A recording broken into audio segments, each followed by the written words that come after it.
और यदि हम लोग आते हैं बोल नहीं आता तो कुछ मत दो, मिश्री क्यों दे देती, इस बच्चा को खांसी सर्दी आ जाएगा।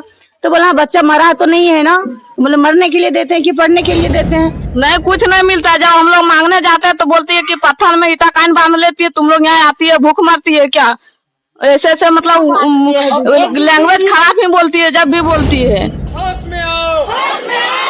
आंगनबाड़ी सेविका की मनमानी नहीं चलेगी, नहीं चलेगी, नहीं चलेगी। आंगनबाड़ी सेविका की मनमानी नहीं चलेगी, नहीं चलेगी। लापरवाह सेविका पर अविलंब कार्रवाई करो। हाँ, तो अभी हम हैं गिरिडीह जिला के जमुआ विधानसभा क्षेत्र के चुमलखार में, जहां पे अभी हम जमीनी हकीकत दिखाने का प्रयास करेंगे कि किस प्रकार से यहाँ पे जो है वो भ्रष्टाचार हत्थे चढ़ चुका है। यहाँ पे आंगनबाड़ी केंद्र बनाया गया है, लेकिन आंगनबाड़ी केंद्र में जितनी भी सुविधा है यहाँ के सेविका और सहायिका के हत्थे चढ़ चुका है। आइए, यहाँ पे काफी लोग बैठे हुए हैं, इनसे हम जानने का प्रयास करते हैं क्यों यहाँ पे बैठे हुए। क्या नाम है आपका? ममता देवी। आप लोग यहाँ पे बैठे हुए हैं आंगनबाड़ी केंद्र के बाहर, किस लिए बैठे हैं और क्या कारण है आप लोगों का? इसलिए बैठे हुए यहाँ हैं, इसलिए हम लोग बच्चा को यहाँ भेजते हैं पढ़ने के लिए बच्चा को भेजते हैं। बच्चा को खाना उना भी नहीं देती है, और अगला है कि किशोरी और धारिका का आता है जो पैकेट वाला, वो भी नहीं देती है। और यदि हम लोग बोलते हैं बोल खाना क्यों नहीं बनाती है, हम लोग बच्चा को यहाँ पढ़ने यदि भेजते हैं तो खाना क्यों नहीं देती है, बोल खाना आता ही नहीं है, सो बोल देती है, बोल ऊपर से नहीं आता है, सरकार हमको नहीं देता। हम बोल सब आंगनबाड़ी में आता है, यही नहीं आता है, तो बोल नहीं यहाँ नहीं आता, कभी चॉकलेट कभी कुछ दे के भेज देती है।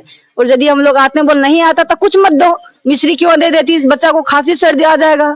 तो बोला बच्चा मरा तो नहीं है ना, बोले मरने के लिए देते हैं कि पढ़ने के लिए देते हैं। कौन बोलता है ऐसा कि बच्चा मरा तो नहीं है? सेविका। सेविका क्या नाम है उनका?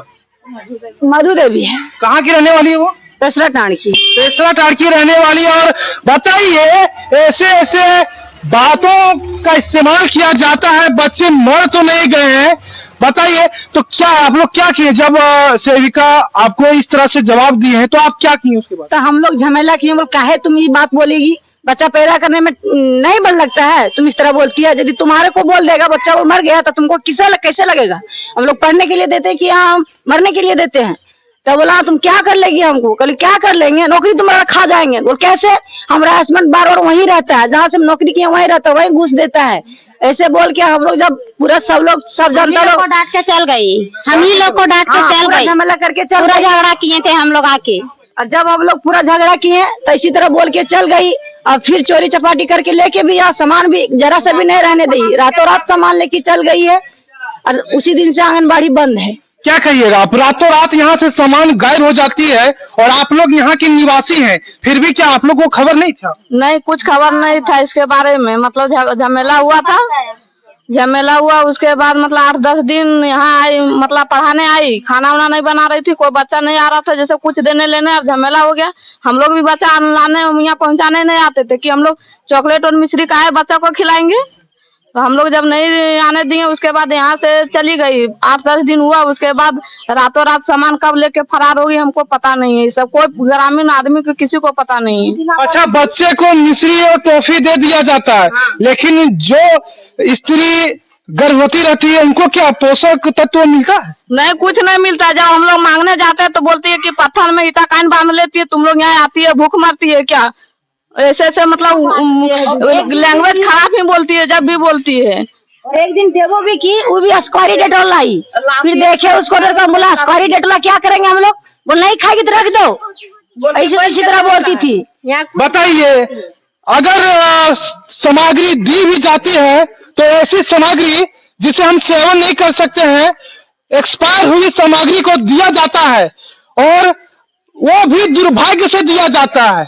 अगर सामान रहने के बावजूद ऐसी लापरवाही बढ़ती जा रही है, और ये पहला ऐसा आंगनबाड़ी केंद्र नहीं है, बता दें कि जमुआ के तमाम जितने भी आंगनबाड़ी केंद्र हैं, हर एक जगह पे इसी तरह से सेवा दी जाती है। हाँ, तो हमारे साथ हैं जिला परिषद सदस्य, तो आइए हम इनसे जानने का प्रयास करते हैं क्यों यहाँ पे बैठे हुए, क्या आप लोग का मांग है और क्या मामला है जो आप लोग यहाँ पे आज सभी ग्रामीण के साथ आप लोग यहाँ पे बैठे हुए हैं। जी, ये चुमलखार गांव के तहत एक ही मात्र आंगनबाड़ी है और केंद्र है। और जैसा कि मैं जानता हूं कि 1000 आबादी के आबादी जहां पे कंप्लीट होती है वहां पे एक आंगनबाड़ी केंद्र बनता।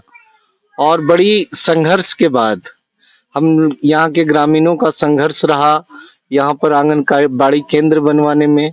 लेकिन आंगनबाड़ी सेविका की मनमानी रवैये से क्षुब्ध होकर के रात को ही गांव के जरिए पता चला कि सुबह एक बैठक होगी जिसमें आंगनबाड़ी सेविका की मनमानी के खिलाफ बैठक होनी है।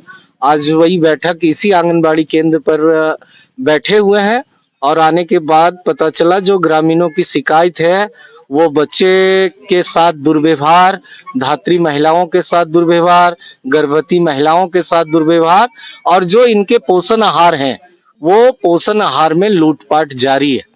ये बैठक के जरिए मैं ये बात की तो आप जांच कर लीजिए और भी आंगनबाड़ी केंद्रों में। ये आंगनबाड़ी केंद्र नहीं है, ये आनंदबाड़ी केंद्र है। आना है, स्वेटर बुनना है, कुछ 2 4 5 महिलाओं को बुला करके गपशप करना है, आराम से ड्यूटी कंप्लीट हो गई। तो ये पूरे कमोबेश जमुआ में हम ये सबसे पहले कल इस मामले को लेकर के हम लोग अभी ग्रामीण तय करेंगे 5 डेलीगेट के साथ जो हमारे सीडीपीओ हैं, प्रथम पदाधिकारी हैं, विद इन बीडीओ भी अभी वही है, सीओ भी वही है। तो कल 5 लोग जाकर के एक डेलीगेट बातचीत होगी। अभी तक तो आवेदन पर जो है कोई कार्रवाई नहीं हुई और 5 डेलीगेट में अगर वो आश्वस्त नहीं करते हैं ये आंगनबाड़ी केंद्र को खुलवाने के लिए तो जो है फिर हम आंदोलन के लिए बाध्य होंगे। तो क्या लगता है कि ये आंगनबाड़ी केंद्र पुनः चालू होगा? और जिस तरह से अभी भ्रष्टाचार के हत्थे ये चढ़ा हुआ है, क्या आप लोग कर रहे हैं कि ये आंगनबाड़ी केंद्र पुनः चालू हो और सही सिस्टम से चले? पत्रकार बंधु, इसी गांव में, इसी पंचायत में इसी तरह का डिंग हाँकने वाली एक वो शिक्षिका थी। वो भी यही भाषा का प्रयोग करती थी। आज वो शिक्षिका को पूछा जाए कि गांव वाले लोग जीते और वो हारी तो निश्चित तौर पर ये गांव वाले की जीत होगी। और जिसके अंदर जो है वो इस तरह की भावना है तो हमको लगता है कि वो संकीर्ण मानसिकता के लोग हैं। हर हमेशा गांव जीता है, ग्रामीण जीते हैं और इस लड़ाई में भी हम जीतेंगे, ग्रामीण जीते। अच्छा विजय जी, ये बताइए कि ऐसे भ्रष्टाचार तो लोग कर देते हैं, चाहे वो सेविका हो, सहायिका हो, लेकिन उनका मनोबल बढ़ जाता है। कहीं सुनने में मिल रहा है कि वो बोल रही थी कि जहां से हमने ये नौकरी लिया है वहीं पे मेरे पति काम करते हैं, तो ये मनोबल बढ़ जाता है कि मेरे पति काम कर रहे हैं तो हम यहाँ पे भ्रष्टाचार करेंगे। अगर ऐसे ही अगर सिस्टम बना रहेगा तो हमें नहीं लगता है कि ये सिस्टम वाइज काम करेगा। एक बात मैं बताऊं कि दारोगा का बेटा चोर हो जाए तो वो तब तक बचा सकता है जब तक वो दारोगा है, और जिस दिन वो दारोगा से हट जाएगा चोर चोर ही होता है। तो बताइएगा कि आप लोग अभी आवेदन शायद दिए भी हैं। बिल्कुल। और अगर कल उसी आवेदन के आलोक से आप जो है उसी आवेदन के आलोक में 5 ग्रामीण जाएंगे यहाँ से और बजाते सीडीपीओ से बातचीत होगी। वो आंगनबाड़ी केंद्र को खुलवाने के लिए हम ग्रामीणों को आश्वस्त करते हैं तब तो बात ठीक है, और नहीं तो आंगनबाड़ी केंद्र को खुलवाने के लिए आंदोलन के लिए अगर बाध्य होना होगा तो ये गांव के लोग आंदोलन करना जानते हैं। निश्चित तौर पर जो भी लड़ाई हमें लड़नी पड़े लड़ेंगे, लेकिन आंगनबाड़ी केंद्र को खुलवाएंगे। लेकिन आंगनबाड़ी केंद्र खुलवाना है, चाहे जिस भी हद तक जानी है। ये आप सुन रहे थे विजय जी के मुखारबिंद से। और भी लोग हैं, इनसे भी हम जानने का प्रयास करेंगे कि इस आंगनबाड़ी में इतनी भ्रष्टाचार हो चुकी है कि आज ग्रामीण जो है वो अपने कामों को छोड़कर आंगनबाड़ी के बाहर बैठे हुए हैं। तो क्या कहिएगा कि आंगनबाड़ी केंद्र में भ्रष्टाचार होता है, बंद रहता है, क्या कहिए? बंद है, हो रहा है, बंद है। हाँ। तो क्या मांग करते हैं आप लोग? बोलो सही सब और क्या तो मांग क्या करते हैं कि ये खुले या ना खुले? खुलने का रहे? खोलने के लिए बोल रहे हैं। हाँ। तो क्या कभी यहाँ पे पोषक तत्व वगैरह मिला है आज तक? नहीं मिला है। नहीं। तो ये आप देख रहे हैं गिरिडीह जिला के जमगा विधानसभा क्षेत्र के चुमलखार पंचायत से तो इन आंगनबाड़ी सेविका और सहायिका के प्रति आपकी क्या राय है और इन ग्राम वासियों के प्रति आपकी क्या राय है, कमेंट जरूर करें। मिलते हैं अगले वीडियो में, तब तक के लिए जय हिंद, वंदे मातरम।